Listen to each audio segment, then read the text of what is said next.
मन बहुत खुशी ହେଇଗଲା। ଆରେ ବାଃ, ଯାହା ହଉ କିଛି ଖାଇବାକୁ ସୁନ୍ଦର ବନ ଜଙ୍ଗଲ ମଝିରେ କେବଳ ଗୋଟିଏ ଆମ୍ବ ଗଛଟି ହିଁ ଥିଲା। ସେ ଆମ୍ବ ଗଛଟି ବହୁତ ବଡ଼ ଥିଲା। ସେଥିରେ ମଧ୍ୟ ପ୍ରଚୁର ଆମ୍ବ ହୋଇଥିଲା, କିନ୍ତୁ ଶେଷ ବେଳକୁ ସେଥିରେ ମାତ୍ର 3ଟି ଆମ୍ବ ଥିଲା। ସେ ଜଙ୍ଗଲରେ ଅନ୍ୟ କିଛି ଖାଇବାକୁ ନଥିବାରୁ ସବୁ ଚଢ଼େଇମାନେ ସେହି ଆମ୍ବ ଉପରେ ହିଁ ନିର୍ଭର କରନ୍ତି। ତାକୁ ଖାଇ ତାଙ୍କ ପେଟ ଭରନ୍ତି। ଥରକର କଥା, ସେ ଆମ୍ବ ଗଛରେ ଗୋଟିଏ ଗୋରି କାଉ ଆଉ 2ଟି ଟିକି ଚଢ଼େଇ ଆସି ବସିଲେ। ସେମାନଙ୍କ ମଧ୍ୟରେ ଝଗଡ଼ା ଲାଗିଗଲା, କିଏ ଆମ୍ବ ନେଇ ଘରକୁ ଯିବ। ଏ ଟିକି ଚଢ଼େଇ ମାନେ, ତମେ ଏଠୁ ପଳାଅ। ମୁଁ ଆଗରେ ଆସି ବସିଛି ମାନେ ଆମ୍ବ ସବୁ ମୋର, ମୁଁ ନେବି, ତମେ ଅଲଗା ଆଡ଼ିକି ଯାଅ। ଗୋରି କାଉ, ଏଇ ଆମ୍ବ ଗଛଟି କେବଳ ତୁମରି ନୁହଁ, ଏଟା ଆମ ସମସ୍ତଙ୍କର। ତେଣୁ ଆମର ବି ଅଧିକାର ଅଛି ଆମ୍ବ ଉପରେ। ଏଥିରେ 3ଟି ଆମ୍ବ ହେଇଛି, ଆମେ 3 ଜଣ ୟାକୁ ଗୋଟେ ଗୋଟେ ଭାଗ କରି ନେଇଯିବା। ନା ନା, ଜମା ନୁହେଁ। ମୁଁ ଆଗରେ ଆସିଛି ମାନେ ଏ ଆମ୍ବ ସବୁ ମୋର। ମୋର ଗୋଟେ, ମୋ ରାଜୁ କାଉର ଗୋଟେ, ଆଉ ମୋ ଛୋଟ ପୁଅର ଗୋଟେ। 3ଟା। ତମେ ମାନେ ଏଠୁ ଯାଇପାର। ଏତିକି କହି ଗୋରି କାଉ ସବୁ ଆମ୍ବ ନେଇ ସେଠୁ ପଳାଇଗଲା। ଟିକି, କଣ କରିବା ଆମେ? ଆମ ପିଲା ଛୁଆମାନେ କଣ ଖାଇବେ? ତାଙ୍କୁ ତ ପ୍ରବଳ ଭୋକ ଲାଗୁଥିବ। ଆମେ ଆସି ପଳେଇ ଆସିଛୁ ଏତେ ଖରାଟାରେ, ଆଉ କୋଉଠି ଖାଦ୍ୟ ଯେ ମିଳିବ? ବହୁତ ଭୋକ କଲାଣି ରେ।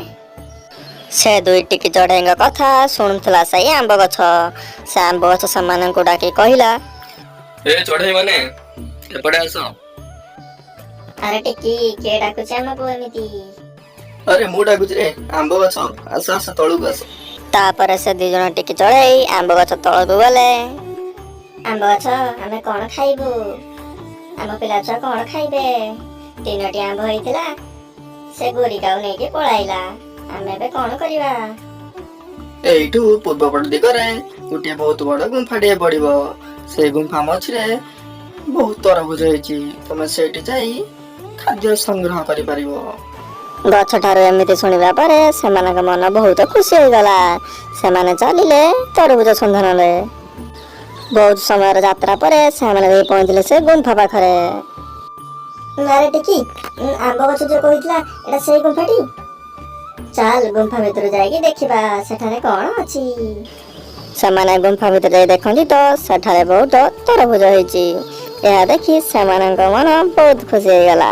ଆରେ ବାଃ, ଯାହା ହଉ କିଛି ଖାଇବାକୁ ମିଳିଗଲା। ଆମେ ଯାଇକି ଜଙ୍ଗଲର ସବୁ ପକ୍ଷୀମାନଙ୍କୁ ବି କହିଦବା, ସେମାନେ ଏଇଠୁ ଆସି ଖାଦ୍ୟ ନେଇଯିବେ। ହଁ ଭଉଣୀ, ଆମେ ସେୟା ହିଁ କରିବା। ତାପରେ ସେମାନେ ଗୋଟିଏ ଗୋଟିଏ ତରଭୁଜ ନେଇ ଘରକୁ ଆସିଲେ।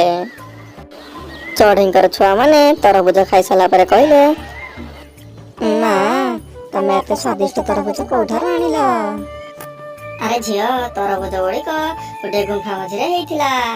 ଏଇ କଥା ଆମକୁ ଆମ୍ବ ଗଛ ହିଁ କହିଥିଲା। ଆମକୁ ଏବେ ଆଉ ଖାଦ୍ୟର ଅଭାବ ରହିବ ନାହିଁ। ସବୁବେଳେ ଆମେ ମନ ଭରି ଖାଇବା। ଏହି ଦିନ ପରଠୁ ଜଙ୍ଗଲରେ ଆଉ ଖାଦ୍ୟର ଅଭାବ ହୋଇନାହିଁ। ସମସ୍ତେ ମନ ଭରି ତରଭୁଜ ଖାଆନ୍ତି।